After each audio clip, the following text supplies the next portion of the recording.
Even secrets get to see the sun. My shadow is pure light, is an electric light orchestra.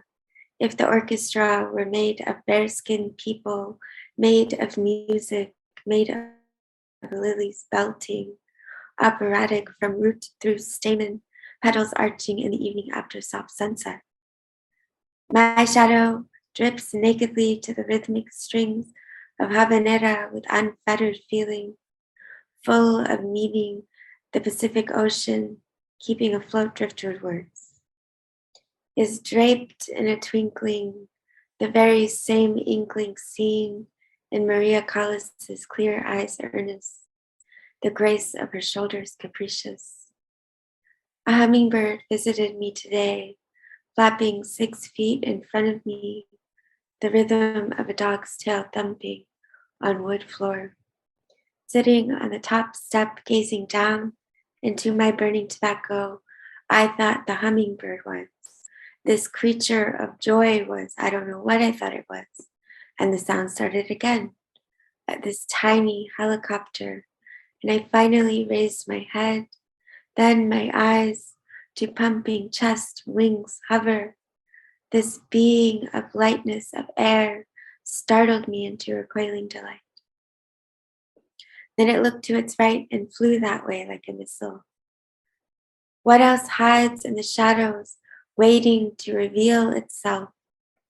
A sunlit tune of a foretold fantasy, sick hearts woven into ancestry. Nothing stays hidden forever. See all the secrets shine. Fairy tale family. Those moments of self-doubt, self-denial become that moment when you first quit on yourself. When there were no outlets in use, but all were off, limits to children, when electric currents of silent, glorified wrong buzzed through the uninsulated walls of a trapped house, save for a light switch, a twitching moral circuit breaker in the limbic system of one limp body, used then forgotten by most all who encountered it. There, in a tiny room, a child's fierce mind bends, zigzags, traces around icicles of fear in an Arctic tundra, with loyal fangs stubbornly biting a photograph of a grayscale family. And over time, this artist delicately brushes those stagnant images with vibrant royal blues to animate dead shadows, lemon yellows to cover the absence of depth of color, pigments of her imagination. She coats depraved actions with lovely words, injecting innate yet deprived moral traction to make vibrant, imagined myths of a family that will never animate. And all the varieties of realities of adulthood, of this childhood, divide you up into parts until you will your dreams to live and you compare. The layered waves and bumps of textures you dare approach within inches to feel with your craving fingers. Unimaginable, natural hues that gently but succinctly pry open your thirsty retinas, chatty pages, orated stories of everyday people, imagined and living and lived, celestial knowledge that you let soak up into soft, steadfast feet in a squishy marsh, in a world flipped opposite but facing proudly in bald-faced neons. They show you plainly the prism of pretend. You fought so long, so hard to make real. That flat, surveilling, trespassing, bovine image of a static world in a landlocked island where sits a girl, defenestrated by her imagination. And you learn now to call her survival. Clitoris, intuition of my womanhood, superpower missing, hidden rather, cut unable to emerge, receive, guide, lead, They fear you feel the air with your shame on, their shame on your body, defy them all, shine, illuminate. A fair woman sits with green eyes, lives in a house with glass walls that always bend but never break. She speaks love through every word that never cut a soul but hers. Her servants tend to her house. One Dalit woman cleans the floor, a rag and bare hands, bare feet, sitting on her heels. She cooks spinach she buys from the market with her auntie, mourning her sister, raped until death by village men who see skin, dark skin, as tethered servitude, always moving until they are done, until they say she's done. She sits late nights after her auntie's last request, after auntie and uncle have gone to rest in her small concrete walls, the room in the backyard with her Dalit children, young men, grateful, Dalit children, young men, grateful for the cot as a river trickles from the corners of her eyes, waves pouring from her lids, cradling remorse for her sister who didn't have it so easy. Any occupation of land, mind, body, action, any oppression of a being, human or animal, is unnatural. Mientras matan a los colombianos, hem horegim at ha-Palestinim. Who is they, and why do they kill for what they don't have? What makes Palestinians, whose land has dwindled to speckles, whose people are quote unquote stateless, no power in the world to even apply for asylum, who suffocate from their bombs in Earth's air, killing her, our precious birds? What makes them such a threat? We give billions to this genocide.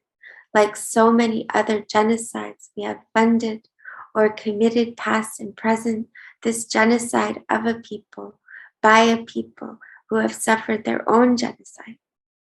Free Palestine and their people and the Black trans woman. Free and protect and serve the Native woman, the child, our asylum seekers caged, our Haitian brothers and sisters, because what they do over here spreads overseas if only those who police could police themselves. We all live on stolen land. Some of us happy, most of us suffer. How many have to die? How many more before we shatter this mantle of whiteness? Or can it disintegrate in pieces? Can it learn to feel its ravenous growl for others' pain, othering pain, slicing humanity? Can it find its own blood soft as it dissipates? May we all find peace. Sunlight shine just and firm on land salty with our writhing tears. Oceans of our blood, seismic injustice. Human is human, does whiteness even bleed? Can it taste salt dust from our aching sea, the seesaw, chainsaw of death it wields in its teeth? Let us never be numb to cosmic joy, hellfire hate, feathery hope. May we cradle earthy justice as it swirls and wafts in our noses when the winds chime love. For the Tenderloin after Janice Mirikatan, let me just check the time. The man bent over nothing, legs also bent, hand fondling a pipe in the afternoon sun. The man curled up, crawling like a baby in front of the corner store, in the afternoon sun. This is not normal. This is not just jest or joke or dignity or love at all, but greedy green Jacksons and Franklins freely printing stripped of gold backing, greens of the eyes fixed on diamond-lined mountain views, pixelated palos altos, saltos, relucientes, de colmillos verde, amarillentos, hambrientos, sedientos, dying for snowy kale, inhale anything green. Like white dust, psychedelic kaleidoscopes of chartreuse, anything absinthe, green as absence of color, can you imagine? Green like intricate corporate cobwebs, elephant ivory towers, or lucent skin.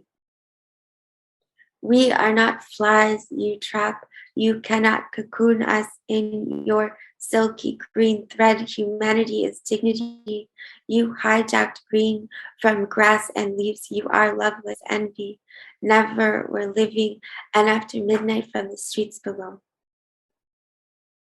I just called to say,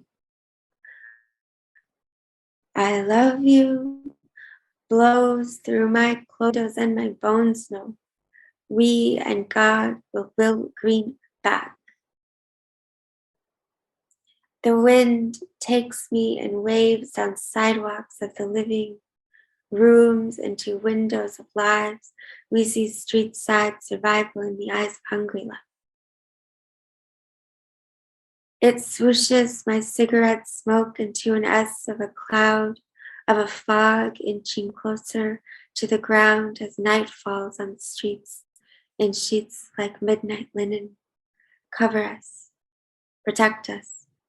Our hair, the strands wildly splaying, flailing arms, firecrackers, spread out to rest on the underside of a kind of bedding only you can provide.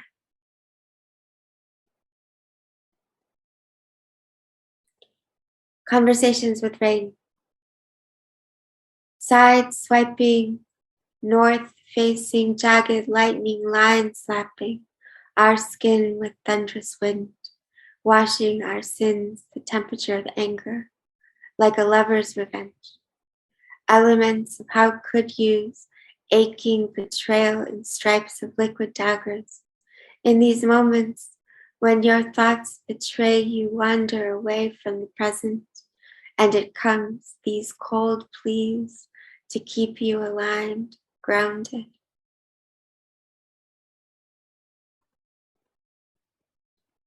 What we have and they don't. A sun. We all have the sun. The moon. The same stars sound different though, from block to block. Isn't it funny? Certain corners of the city shine in the shade, while others melt. You see skin drip like Dali's clocks into drains falling from the tallest rising buildings. Proof that the higher you go, the closer you climb to the sun. That flaming star, you see the wax liquefy, and isn't it always true that stealing the brightest gift of light we have doesn't mean it's yours to fake? I have a couple more, so I think I'll end a little bit early, but seeing red. This is more than just a drizzle and offering. It's a warning of winter, no warming on the volcanic horizon when every season seems lacking reason. No sweet spot, no ripe peachy air. From one to the next, we get wrath ruthless over roofless ones who suffer enough, but not really. Says their money as they forge on with colonizing blood they own. They perfected prefects for Martian perfection, taking their money. We borrow with them, with us still here to heal. A hurting planet with thoughts and tears, I pray for hope is action. barreling down their inaction. This traction won't come from them from there. And I think I'm a little bit early, but I think I'll end with this last one. If Jesus were Adam and Eve in one person, to lament and atone for eating the apple, he would have longed to heal the people. The power inside you can never topple. He would have said to kneel to the people. Just believe, you don't need a chapel. He would have shouted to free the people.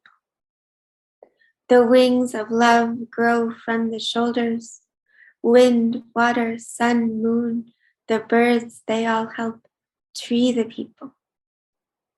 With earth we unite, and through this grapple, the strength we create is through the people. We use divine gifts to breathe life to creation, and with this art we birth carefree people. We make and create with the universe, scalpel, fashion paradise on earth. It becomes the people. This is what Jesus would have said if he were Adam and Eve in one person. Thank you. Why, thank you. Thank you very, very much. Beautiful.